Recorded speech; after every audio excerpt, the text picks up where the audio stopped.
Hi everyone, my name is Tess Henthorn and I am a Senior Program Manager with the Aspen Institute's College Excellence Program. I'm joining today as we've partnered with the Michigan Center for Student Success on a few different workforce initiatives, including the data workbooks that you all have likely already seen and that we're going to walk through together today. The purpose of this video is to provide a general overview of what even is included in the workbook before you all can do a deeper dive together, as well as to contextualize why a lot of these data are important for your work. Before we get into kind of the specifics of the data workbook though, I wanted to start by giving just a little bit of context as to how we developed these and what the impetus was for this project. We worked in partnership with ASA Research starting in 2020 into 2021 because we had a project at the Aspen Institute that was focused on how to create equitable pathways to degrees and credentials of value at community colleges across the country. And so we worked with several states. We were working in Texas and Florida and Washington State, as well as a national cohort of institutions to really do that deep work and think with them about how they could create more equitable pathways at their institutions. But we realized that in order for community college leaders to kind of consider what levers they should be pulling at their institution or what strategies they should be deepening or developing at their college, that it was really important to start by taking a step back and to consider the whole ecosystem of what was going on in the region and in their college's service area. So that is kind of the design for these workbooks that we will walk through together here. But I'll also give kind of the quick caveat that we gave to all of the presidents and their teams that were joining us in those workshops, which is just that a lot of these data that you are going to see in the workbook might be new, or it might be something that sparks questions you haven't had before, or it might be a different way of looking at the data that you haven't encountered previously. And that's something we encourage you kind of as you go through to take note of those areas of question or places where you would like to follow up with the folks in your IR departments or kind of other areas of your institution to pursue kind of those additional lines of inquiry. But for the purposes of today, we'd really encourage you not to lose the forest for the trees, so to speak. The goal of these workbooks is to provide a big picture trend and a snapshot of what's going on across your region, and that you're going to want to dig more deeply in some places as a team or with your college as this work continues on. So with that, I will screen share the data workbook, which you will see here. We've anonymized, and it just refers to College ABC. And this will have the same charts, but again, the data might not be exactly the same as what you are seeing in your workbook, and that's all right. The goal here is just to kind of give familiarity to what these charts are and what they're trying to tell you. So if you go to page 2 of the workbook, the first section of this document is really digging into the regional population. So we wanted to start with a foundation that thought about a couple of key questions. Who is already living in your community? Which populations are making a living wage? Which populations are living in poverty?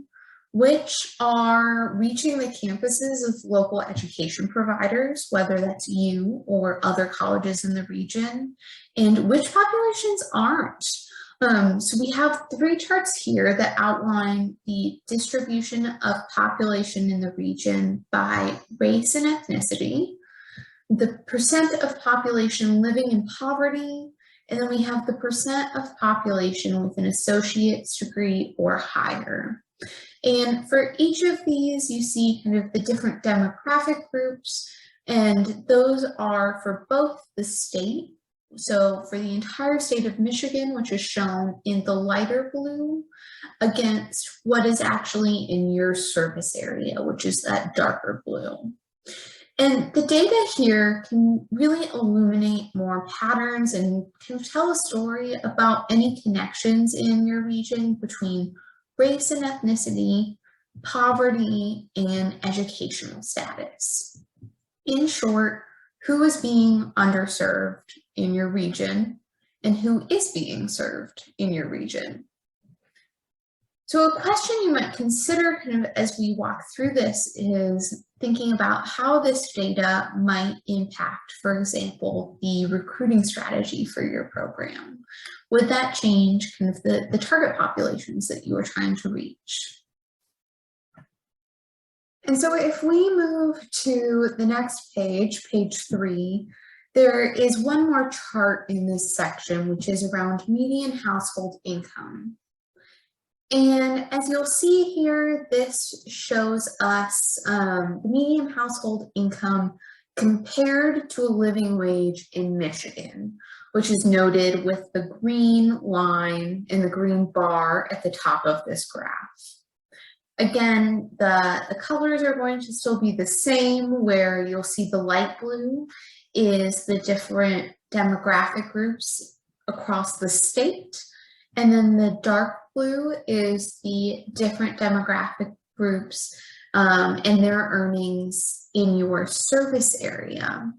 But again, because this is the statewide living wage, this might not be exactly the same with what you are experiencing in your region.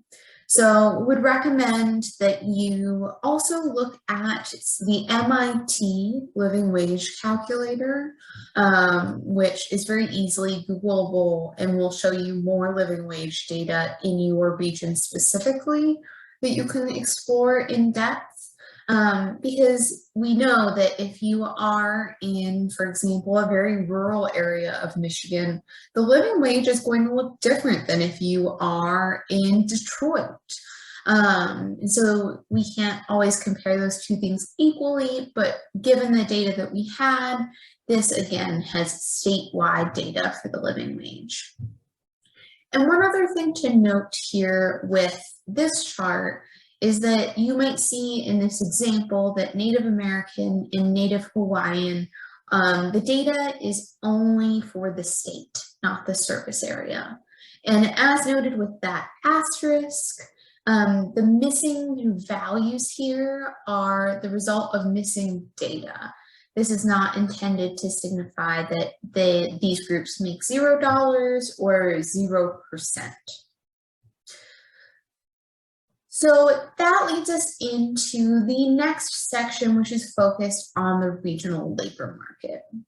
And the data here show the largest occupations, the 10 largest occupations, as well as the 10 largest industries. And importantly, these two different sections tell us two things. For starters, they are broken down by the total number of jobs. So this is not by percentage points, but it is by the number of jobs that were available in these occupations or these industries. These charts, though, also tell us the percentage change in the number of jobs available in these different occupations or industries between 2019 and 2021. So as you see in the fourth column there in the top chart, or the third column in the bottom chart, we have the percentage points that are in red indicating if there was a decrease in the number of jobs, or in blue, positively an increase in the number of jobs. And it's important to think about all of this in context into how the occupations and industries are changing, because, for example, if an industry is large, it could still be the fastest shrinking in a region or in your service area. So it wouldn't necessarily make sense to prioritize student enrollment in a related program if jobs were disappearing.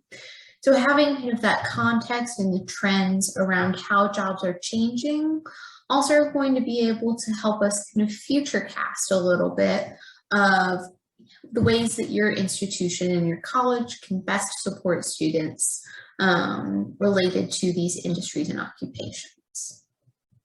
And I'll note here that in the occupation section, the typical entry-level education that's noted in that farthest right-hand column is based on MZ's crosswalk. And so the specifics of entry-level data in your community may look different, and this data can be a starting point to explore that further rather than the definitive answer. And the goal of this section is really to prompt your thinking around a couple of questions. Which jobs in your region require an associate's degree? Which require a bachelor's or higher? Which require no more than a high school diploma? And which jobs and industries have annual earnings in your community that are above the living wage? And above the living wage, again, specifically in your region. And a follow-up to that would be thinking about how your program aligns with this data. Do your graduates earn a living wage? Do you know what wages they're earning and how you track those? Also, how does this data around available and growing jobs align with the employers in your region? How does this match up with some of the employers that you already have existing partnerships with?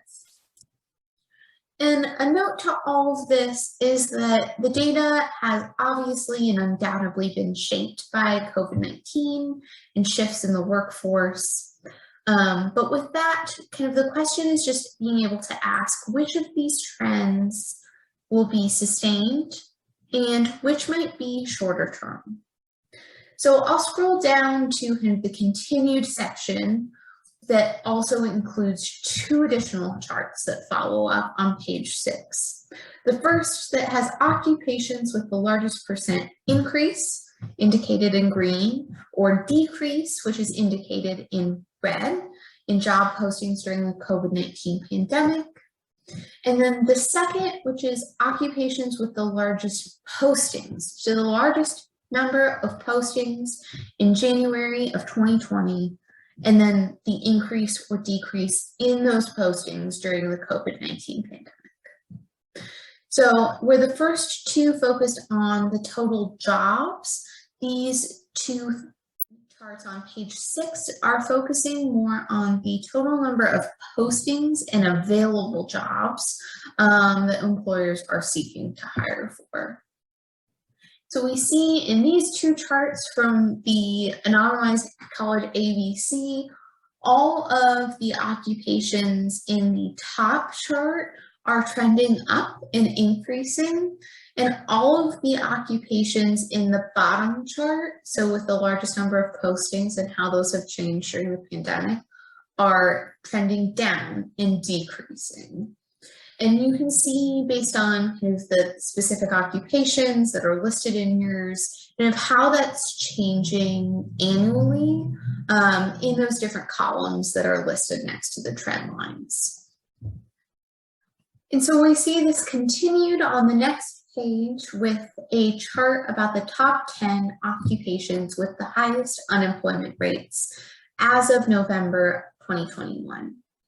And the important note here is that for each of the listed occupations, the chart signals both the number of unemployed folks in that given occupation, as well as the percentage who are unemployed. So for example, in management occupations, which is this third line on the chart, there are 102 individuals that are unemployed, but that is 9% of folks in that occupation. And so again, this is helping us to see kind of the changes in jobs across the pandemic, both for what is available and what is being posted on job boards and resources of the like by employers. Moving to the next section, this is where your college and your institution really come into play. focusing on alignment to the regional labor market. So how does your college match up with those trends that we were just looking at on previous pages? So the chart on page 8 shows us the top 20 degree programs at the college and available related jobs and earnings.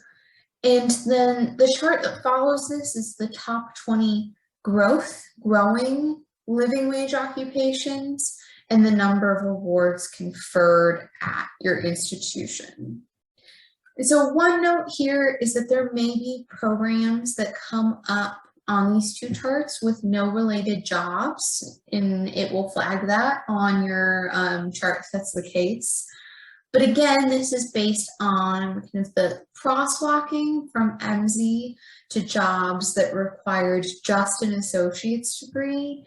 And so if this is the case, you may want to do some further investigation of opportunities in your region based on what you know about entry-level education requirements for jobs in your area. And so similar to the other charts, we're going to see here on both of these charts, percentage of total completions for each of the programs, the change in related jobs, average entry-level earnings, and then in that farthest right-hand column, median annual earnings as of 2020. With related jobs. And the one thing that's important to signal in this column is just, you will see on the example here, we have corrections and business administration and management general, which are both listed in green. And that here means that the earnings, the median annual earnings, are above the living wage. And this is, again, the living wage statewide. So it does not mean that your programs aren't meeting a living wage in your community if they're not highlighted in green, but this is against the living wage for the state, which in 2020, the living wage in Michigan was $64,792. So we'll just briefly take a look at this top 20 growth living wage occupations. We see here for college ABC that there are only 6 of these. Your college might have more that are listed here below. But a question you can think about is, again, how does this apply to your program or to your institution? And can or do the credentials you offer match the requirements for some of these living wage jobs that are coming up in your region? And so with that, that leads us to the final section of this workbook, which is focused on equity and program alignment to the workforce. And charts in this section are telling us a couple of different things. For starters, it is the total number of completions listed here on the left-hand side in 2018 and 2020. And then relative to that, of all the completions, what percent were linked to jobs requiring less than a bachelor's degree that led to a living wage? So for example, at this college, 204 female students completed in 2019-2020. We see that listed here. And 75 of those 204 individuals completed credentials that aligned to a job that they can get with this level of education, so without attaining a bachelor's degree. And then if we move one, that is the middle column there, if we move one column over, we see that only 15 of those completions were aligned to a living wage. And there could be many explanations for this, from the college's completion data, in this instance from previous charts. We know that 40% of the college's completions were in liberal arts or liberal studies, which doesn't align to jobs unless paired with a bachelor's degree. So these charts can really just be a starting point for discussion. You will need to do some thinking at your colleges and with your teams about the root cause and how solutions can be aligned to those. So these charts can really get us thinking about what percentage of students are completing programs linked to jobs that require less than a bachelor's degree, and which of those are doing that and lead to a living wage. That is kind of the key for these two charts, is how many students are not only completing, but completing, getting a job in their field, and doing so for occupations that lead to a living wage. And you can think here too about what patterns you see that are starting to surface, either across gender, race and ethnicity, income, among students who are completing programs that align with jobs that require less than a bachelor's degree and lead to a living wage. How do these data compare to the demographic information that we saw in the first section of this workbook? Where are there gaps? And thinking about why that might be. Importantly, though, these figures consider only students who complete their program. So what would happen if maybe you considered all students who are entering the institution? How would that change this data?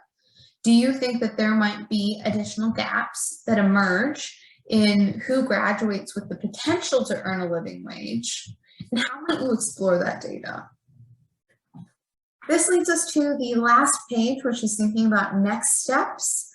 And so I realized that there is a lot of data to soak in here, but I have a few just general questions maybe to prompt your consideration of a few takeaways as we wrap up this overview and as you move into deeper work together over the coming weeks.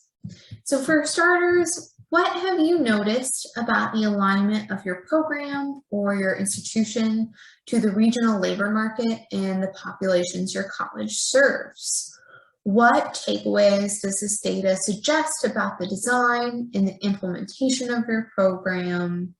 What implications, if any, do these data have for your program's connection to transfer pathways? And finally, what questions did this raise for you, and where will you go to find out more? I would love for everyone to have a list kind of walking away today of the specific people that they're going to go to with their institution to have that next follow-up conversation about some of this data that you've just seen in your workbook. You know, what specifically can you ask or follow up on to continue this conversation, because we know that it takes a lot of deep thought work across your institution to really move from data that is just showing the story and telling us what's going on to actually aligning that work at your institution to everything in the region.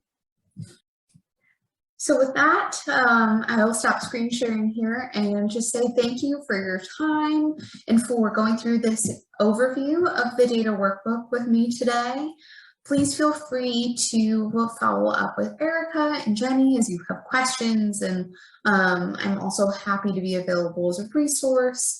But thank you again, and hope this has prompted some additional conversations for you and your colleagues back at your college.